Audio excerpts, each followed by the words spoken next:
Creado en 1999 como espacio de reflexión y foro para la cooperación en temas relacionados con el sistema financiero internacional, la estabilidad y el crecimiento económico, el Grupo de los 20 se convirtió en caja de resonancia de los principales conflictos económicos y financieros globales.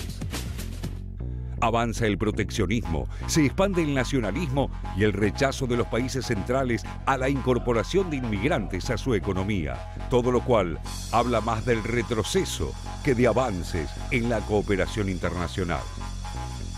La guerra comercial entre Estados Unidos y China centra las mayores expectativas de este capítulo del G20, porque como parte de este cuadro de la economía mundial, es el que más probabilidades tiene de irradiar el impacto al resto del planeta.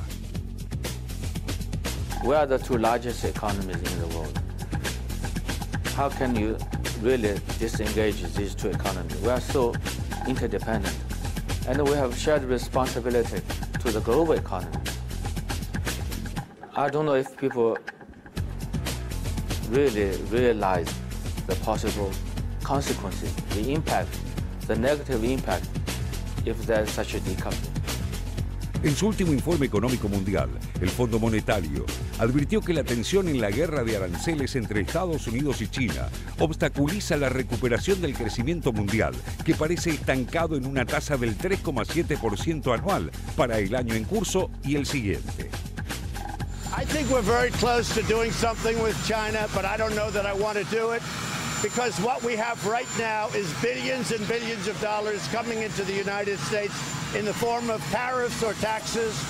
So I really don't know, but I will tell you that I think China wants to make a deal. I'm open to making a deal, but frankly, I like the deal we have right now. Señala el informe que la disputa arancelaria impactará negativamente en ambos países, las dos economías más importantes del mundo, pero también en países emergentes, especialmente aquellos en situación más vulnerable, entre los cuales cita a Turquía, Argentina y Brasil.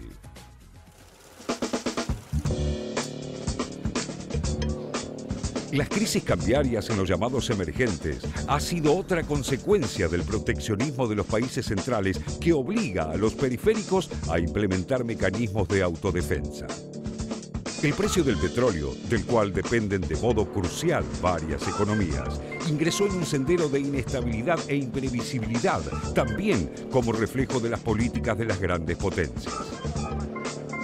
Después de alcanzar un pico en octubre por el temor a escasez de oferta tras las sanciones y el bloqueo de Estados Unidos a las ventas de crudo de Irán, el precio del barril entró en un tobogán que lo deslizó un 30% por abajo en menos de un mes, como consecuencia de expectativas de sobreoferta por la caída de la demanda mundial.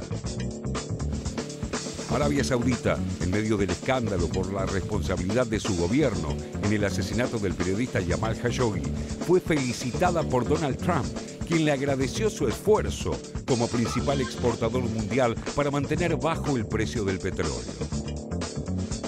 It's clear that oil prices are volatile and becoming more so recently. Future price of oil are showing that price will go back to a range of 60 plus, which is also something that we factored in our projections. El G20, un foro en el que todos sus integrantes tienen voz para formar parte activa de los debates, pero en el cual no existe formalmente un mecanismo de votación ni procesamiento de toma de decisiones, vuelve a reflejar los desequilibrios y amenazas de una economía global que ha cambiado desde los años 90, cuando tras la caída del muro de Berlín prometía el progreso constante con el libre cambio. Y sigue con los mismos conflictos y la mayor parte de las promesas incumplidas.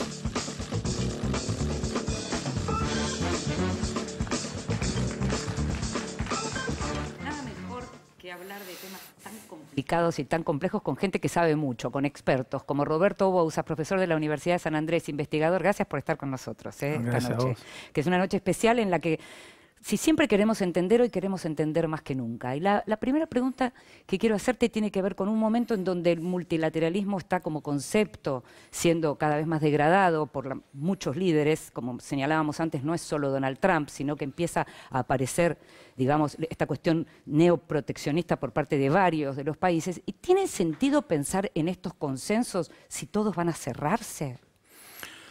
Bueno, a ver, si tiene sentido en la medida en que es necesario mantener canales abiertos.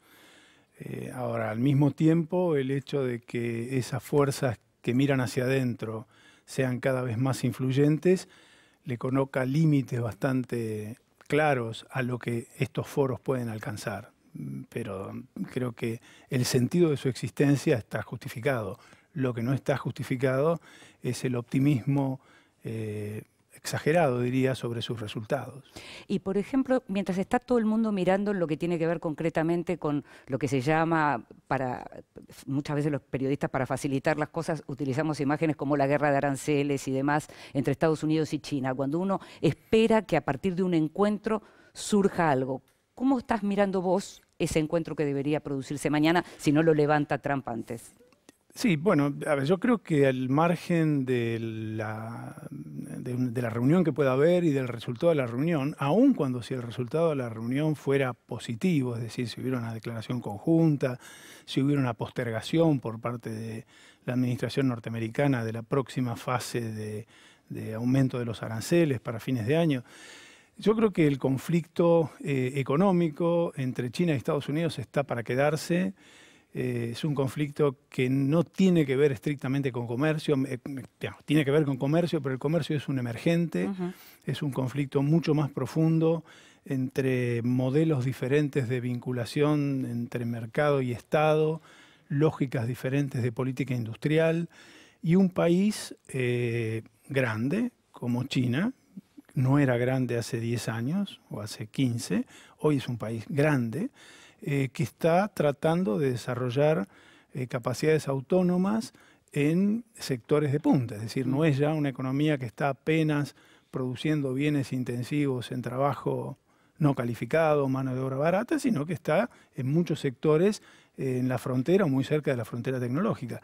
Y eso creo que es una fuente de potencial conflicto, de real conflicto con Estados Unidos, que no desaparece con una declaración ni con una postergación del aumento de aranceles. ¿Cómo describirías brevemente, antes de pasar a las preguntas de mis colegas, cómo describirías vos brevemente este momento económico del mundo, digamos? ¿En qué instancia de capitalismo estamos? ¿En qué instancia de cambio? Así como hay crisis con el sistema de representación y hay crisis con el sistema, digamos, político, ¿cómo describirías este momento?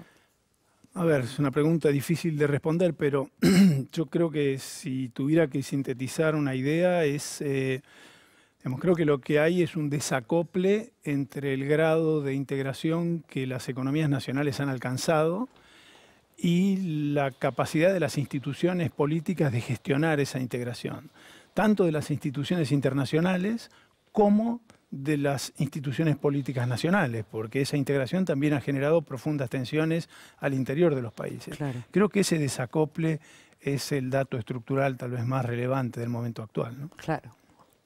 Roberto, ¿qué tal? Buenas noches. Hola, desde que se inició la crisis financiera global en 2008 y tuvo una segunda etapa después fuerte en Europa en 2010-2011, el comercio mundial se empezó a estancar o está en declive, digamos. ¿Hay alguna posibilidad de que este indicador, digamos, de cuánto se venden los países entre sí recupere vigor, o vamos a un escenario en el cual tenemos que acostumbrarnos a que el comercio mundial va a seguir en estos términos?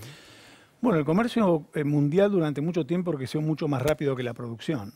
Y eso era un indicador muy claro de este aumento de la interdependencia, y en los últimos años esa tendencia se ha quebrado. Incluso hay alguna evidencia de que las propias cadenas de valor que se fueron gestando durante los últimos 10 o 15 años, en algunos casos se han ido desarticulando. Yo creo que no vamos a volver a una etapa de crecimiento del comercio mucho más rápido que de la producción, precisamente porque ese aumento en la integración internacional lo que ha generado es tensiones al interior de los países y tensiones en la capacidad de las instituciones internacionales de gestionar ese proceso, que colocan, me parece que límites políticos bastante, digamos, que están a la vista, ¿no?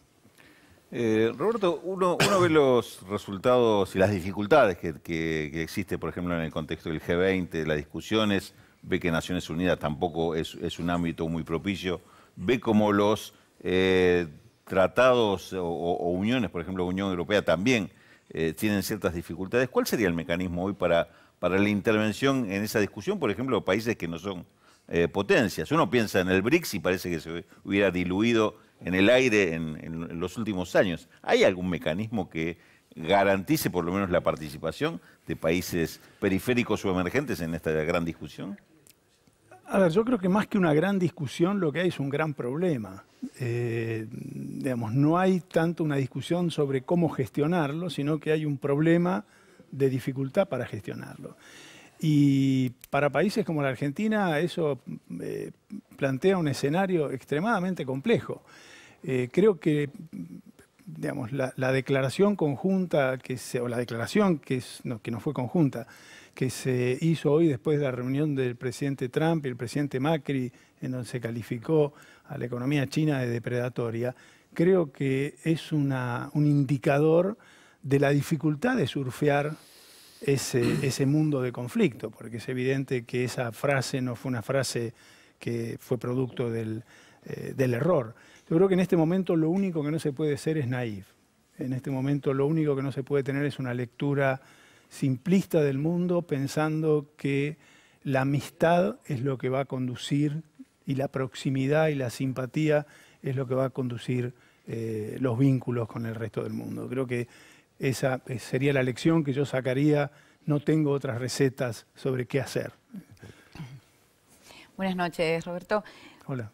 ¿Cómo relacionarías lo siguiente? Hoy, en el marco del G20, hubo una discreta reunión de BRICS convocada por Sudáfrica, pero en realidad China estaba por detrás de esa reunión, según tengo entendido.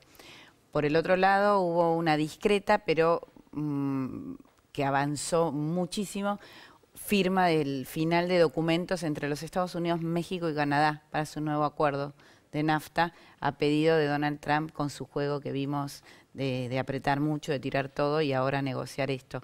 ¿Cómo lo ves relacionado? Si lo ves como una dinámica propia de cada uno y que ambos están haciendo política propia, o también lo ves como una necesidad de apurar algo que tiene que ver con la pelea de fondo entre los Estados Unidos y China. A ver, no te puedo contestar sobre lo del BRICS, no sabría cómo responderte. Creo que, digamos, China está tratando de explotar todos los espacios posibles para desarrollar una posición consistente y tratar de mantener alguna coherencia con esta idea que pregona de que es hoy el representante del multilateralismo y de algún modo del libre comercio. Con respecto a la firma del nuevo acuerdo entre Estados Unidos, México y Canadá, que yo he visto en varios lugares se ha celebrado como un gran evento, a mí personalmente me parece la evidencia de lo compleja que es la situación. Si uno mira el acuerdo con detalle, entiende y comprende que México y Canadá hayan firmado ese acuerdo, pero ese acuerdo tiene contenidos que son francamente sorprendentes desde el punto de vista de la regulación. ¿Por qué? Bueno, las reglas de origen para el sector automotriz, por ejemplo, en donde un 45% dentro de pocos años y ahora un 40% del valor agregado tiene que producirse en plantas que pagan más de $16 la hora, claramente es algo absolutamente inaudito que no había existido nunca antes en ningún acuerdo comercial. Entonces, festejar ese tipo de cosas me parece que es una lógica un poco simplista de festejar los acuerdos por los acuerdos mismos.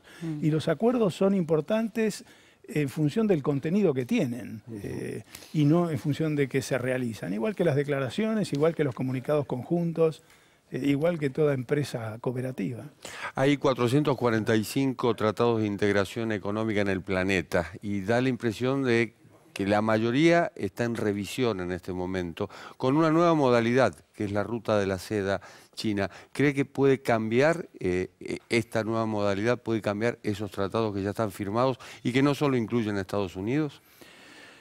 Bueno, a ver, el proyecto Ruta de la Seda no es estrictamente un tratado comercial, es mucho más que eso, es un gran programa de inversión y de desarrollo de infraestructura que tiene un componente comercial, pero ya que el componente comercial es secundario, es mucho más importante lo que está vinculado con abastecimiento de infraestructura y financiamiento de infraestructura.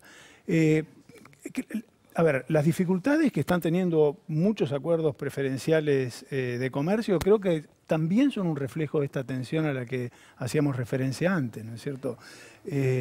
Los acuerdos, digamos, primero, los acuerdos son muy distintos y las razones de sus dificultades también son diferentes, pero en el fondo lo que hay es un cambio de lógica y ese cambio de lógica es lo que está impulsando esa rebelión de algunos. En algún lado se llama el Brexit, en otro lado se llama el reemplazo del NAFTA por un acuerdo diferente. En el continente, en Asia Central, se llama la Ruta de la Seda.